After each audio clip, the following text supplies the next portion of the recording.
Good morning. Scott Luton here with you on this edition of This Week in Business History. Welcome to today's show. On this program, which is part of the Supply Chain Now family of programming, we take a look back at the upcoming week, and then we share some of the most relevant events and milestones from years past. Of course, mostly business focused, with a little dab of global supply chain, and occasionally we might just throw in a good story outside of our primary realm. So I invite you to join me on this look back in history to identify some of the most significant leaders, companies, innovations, and perhaps lessons learned in our collective business journey. Now, let's dive in to This Week in Business History.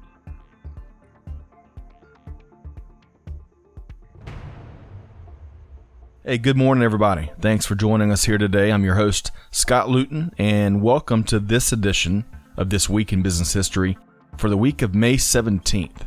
Thanks so much for listening to the show.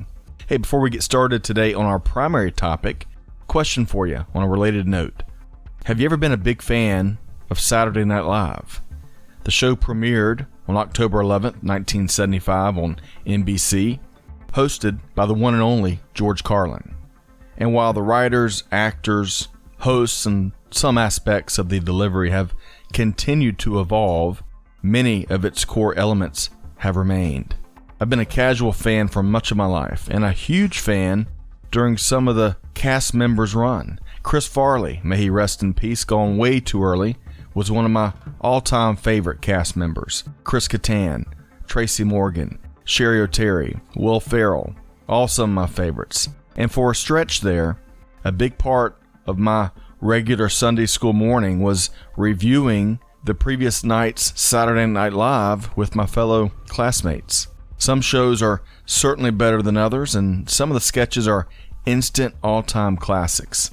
We haven't even mentioned the music yet. Legendary musical performances have been a big part of the broadcast on Saturday Night Live, including the likes of the Rolling Stones, Kanye West, Beastie Boys, Taylor Swift, Queen, Nirvana, LL Cool J, R.E.M., and many, many, many more. In October 2020, Saturday Night Live began its 46th season, which certainly makes it one of the longest-running television programs here in the States. And while there are plenty of ingredients that give a show like that its success and longevity, one of the key components is the writing that goes into the show.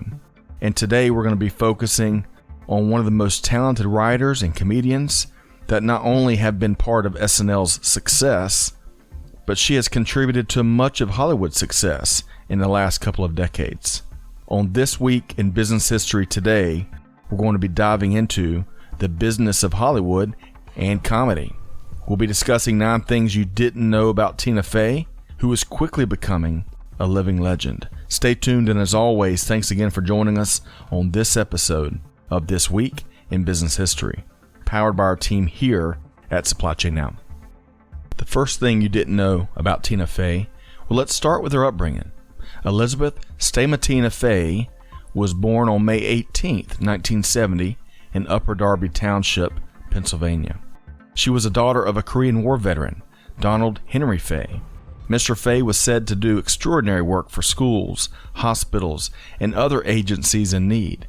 In fact, it's been said that he helped raise over $500 million in much-needed funds as a grant proposal writer. He tirelessly led outreach campaigns via direct mail and other means. When Donald Fey passed away in 2015, Tina established a scholarship at Temple University, his alma mater, for veterans interested in studying journalism. Tina Fey's mother, Zenobia Jean Fey, was born in Greece, and according to Tina, it's her mother where she gets her ultra-dry wit from. Number 2 on our list is an early life traumatic incident that Tina Fey has had to overcome. When Tina was 5 years old, playing out in the front yard in her neighborhood, a random stranger would walk up to her and slash her face with a knife. Initially, Tina had thought she was marked with a pin, but in reality, her face had been gashed. The individual was never caught, and Tina Fey doesn't really like to talk about it. But in her autobiography, Bossy Pants, Tina Fey says that the scar and the incident gave her an early form of celebrity. All the neighborhood kids would know exactly who she was. Tina writes, quote, "Adults were kind to me because of it. Aunts and family friends gave me Easter candy and oversized Hershey's Kisses long after I was too old for presents. I was made to feel special," end quote. Amazingly, Tina was largely able to block out the incident and not let it get in the way of her life journey until she was in front of the camera. Can you imagine an incident like that being part of your childhood? Number 3 on our list. Just where did Tina gain a passion for comedy and writing? Her family seemed to really appreciate comedy when Tina was a kid. She recalls watching influential shows at an early age, such as Monty Python's Flying Circus and The Honeymooners. In fact, her father would not let the family watch The Flintstones because he thought it was such a ripoff of The Honeymooners. Her parents snuck her in to see the movie Young Frankenstein, and they would also watch old Marx Brothers movies together.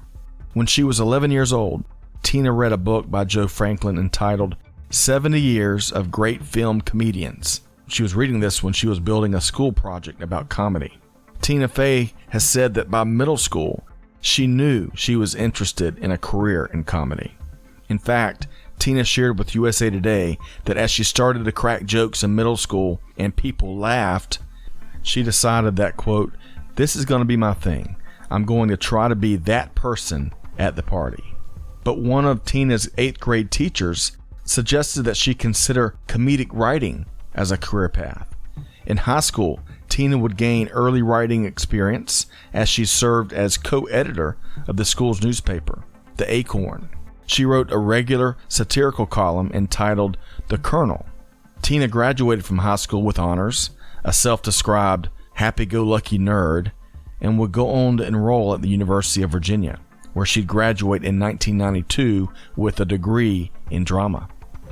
Number 4 on our list of 9 things you didn't know about Tina Fey, her humble start to a career. Upon graduation from UVA, Tina and a friend would choose to go up and move to Chicago. Tina would later describe her 5 years in Chicago as the most important 5 years of her life. She would live in Rogers Park, a community about 9 miles from the Loop, on the far north side of the city and on the shore of Lake Michigan. Tina knew her passion of writing and comedy, but she also knew that she needed a job to pay the bills. So Tina Fey would get a day job working at the McGaw YMCA in Evanston, working the front desk. By night, she would take classes at Second City and do improv comedy work at Improv Olympic. Second City had been on Tina's radar growing up, watching SNL. It was the training grounds of legendary comedians such as Gilda Radner and John Belushi. It was during this time that Tina says she became addicted to improv work. Now, to level set a bit and make sure we all know, improv, of course, is short for improvisation, where actors perform together without a script, but oftentimes with a theme. Tina would later say this period was instrumental to her career because it, quote, tapped into the writer part of my brain and the actor part all at the same time. As we all know, Tina Fey would go on to be one of Second City's most famous alumni, and there's a sign that hangs in her honor at Second City to this day. On it is a quote from Tina that reads, "There are no mistakes, only possibilities." Number 5 on our list. Just what gave Tina Fey her big break? My dear friend and colleague Greg White has said on many occasions, when you're looking for a job, quote, "It's not who you know, it's who knows you," end quote. Tina Fey was gaining a ton of folks who knew her.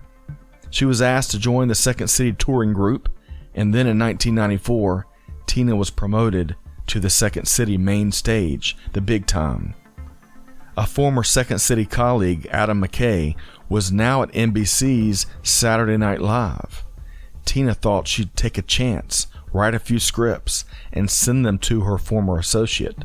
The show's producers liked what Tina submitted, really liked it. They loved it.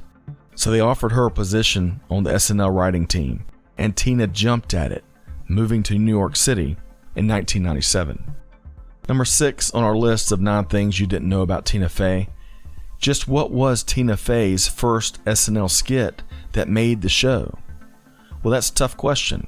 The first skit that Tina wrote that made the cut, well, that would be a brief sketch that had Chris Farley as Sally Jesse Raphael. Remember the talk show host with the infamous red eyeglasses. Tina Fey would appear as an extra in 1998 on camera, but it was in October 2000 that Tina would become co-anchor of the iconic Weekend Update segment of SNL, along with Jimmy Fallon. Tina would regularly sign off with a phrase used from some of SNL's earliest comedians, saying, quote, "Good night and have a pleasant tomorrow." Number 7 on our list, let's talk about some of the firsts that Tina Fey had at Saturday Night Live. When Tina was promoted to head writer in 1999, it was the first time a woman held that formal role. When Tina was chosen to become an anchor on the Weekend Update segment in 2000, it was the first time a woman filled that spot since 1982. And when Amy Poehler replaced Jimmy Fallon in 2004, it was the first time the segment had a 2-woman anchor team. In 2010, Tina Fey became the youngest recipient ever to receive the Kennedy Center's Mark Twain Prize for American Humor. Tina joined fellow prize honorees such as Richard Pryor, Whoopi Goldberg, Steve Martin, Carol Burnett, Dave Chappelle, to name a few. In 2016, Tina Fey would be recognized at the annual Women in Entertainment event with the Sherry Lansing Leadership Award, named after the former CEO of Paramount Pictures. Tina would close her acceptance speech at the event with the following advice for fellow women in business, quote, "Don't smoke, wear a bra, trust your instincts, and don't date John Mayer," end quote. Words to live by for sure. And finally, in 2019, Tina Fey would be named the best comedian of the 21st century by The Guardian. Number 8 on our list. What are some of Tina Fey's other projects that have received critical acclaim? Tina has certainly found ways to stay busy, using her talent in a wide variety of projects. I must admit, I haven't seen the movie Mean Girls, which Tina Fey penned the screenplay for and also appears in. But between the awards it received, its business success and the sequels, video games and musicals that it spawned, Mean Girls has become an all-around cultural smash hit and phenomenon. Of course, you're likely also aware of the influential and successful sitcom 30 Rock. Over the course of its run from 2006 to 2013, 30 Rock was nominated for a whopping 103 Primetime Emmy Awards. In 2013, the Writers Guild of America West named 30 Rock the 21st best-written television series of all time. And to think, the first pitch that Tina Fey made to NBC to get the series off the ground was actually rejected. A second television comedy has been a hit, created and produced by Tina Fey. That would be The Unbreakable Kimmy Schmidt. The show stars one of our favorites from the legendary sitcom The Office, which would be Ellie Kemper. But you may not be aware of some of Tina Fey's smaller roles, such as her appearance as Tinkerbell in a Disney campaign entitled Year of a Million Dreams. Fey has lent her voice to shows such as SpongeBob SquarePants and Phineas and Ferb. Tina's narrated a well-received radio documentary entitled The Secret Life of Girls, where she shared stories of triumph from women and girls around the world. Tina Fey even joined former colleague Donald Glover and rapped in a tune that was included in Glover's mixtape Royalty. I'd say that Tina Fey is quite the versatile talent. Number 9 on our list of 9 things you might not know about Tina Fey. Let's share a few charitable initiatives that Tina is involved in. She's a big supporter of Autism Speaks, which is an organization that sponsors autism research. Tina has also supported groups such as Mercy Corps, which is a global organization dedicated to a wide number of causes, Love Our Children USA, a nonprofit that works to protect children from violence and neglect. In 2020, Tina Fey hosted a telethon to raise money for COVID-19 relief efforts in New York City. Tina stated, quote, "We can't leave our children or any of our neighbors behind," end quote. She was moved to tears when told of the $115 million that the effort had raised for those in need. Now, I don't know about you, but as I've gone through my research for this podcast, and now that I'm sharing my notes with you and kind of working my way back through it, I've come to so much more comprehensively know and appreciate the Tina Fey that I've seen on TV for over 2 decades. What a remarkable individual that has overcome significant setbacks in her journey. She's stuck to her own way of creating things and her approach. And after striking it big, Tina Fey's never forgotten how important it is to take real action to help others in need. Hey, that's a hero in my book, folks. The world certainly needs more folks like Elizabeth Stamatina Fey, or in a term of endearment and a nickname that Amy Poehler refers to her as, Betty, short for her first name, Elizabeth. Well, that just about wraps up this edition of This Week in Business History. Hey, big thanks to you, our listener, for tuning into this show each week and for all the feedback that you send our way. Hey, most importantly, check out the link in the show notes for more information on how to help healthcare efforts in India as they fight that second wave of COVID-19. Hey, to our friends in India, we're with you, and our hearts and thoughts and action are with you as well. Hey, be sure to let us know how we're doing.